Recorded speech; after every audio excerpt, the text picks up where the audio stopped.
In front of me I've got HUAWEI P80. In this video I'll show you how to hard reset your smartphone via system settings.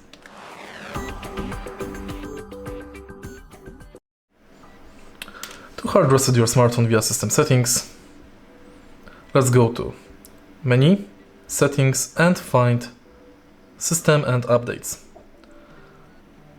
Right here select Reset and select Reset Phone. Remember that this function will erase all the data. You can see here what this function will erase: accounts, app, installed apps, music, photos, file, and security chip contents. To perform reset, press Reset button. If you find this video helpful, please leave like, comment and subscribe.